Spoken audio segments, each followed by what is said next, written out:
இன்னைக்கு தேர்ஸ்டே பாபாவோட பிளெஸிங்ஸோட நமக்கு என்ன மெசேஜ் கொடுக்குறாருன்னு பார்க்கலாம். இந்த மெசேஜ் பார்க்குறவங்க கமெண்ட் செக்ஷனில் ஓம் சாய்ராம்னு டைப் பண்ணுங்கள்.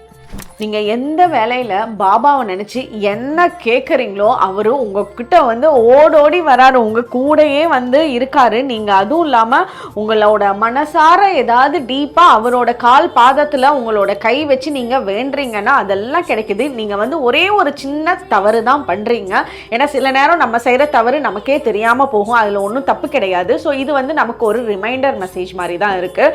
ஸோ நீங்கள் உங்களை சுற்றி பாபா நிறைய நல்ல விஷயங்கள் கொடுத்துருக்குறாரு, நிறைய மிராக்கிள்ஸ் காட்டியிருக்காரு, நிறைய நீங்க எதிர்பார்க்காததை விட பெரிய பெரிய விஷயங்கள்லாம் பண்ணியிருக்காரு. ஆனா அதெல்லாம் நீங்க மறந்துட்டீங்க.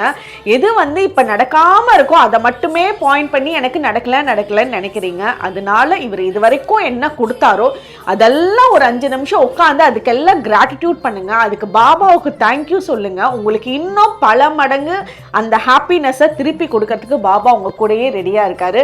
ஸோ மனசுல எந்த கவலையும் வேண்டாம், சோகம் வேண்டாம். அவரை மேல நம்பிக்கை வச்சு வேண்டுங்க, கூடயே தான் இருக்காரு. ஓம் சாய்ராம்.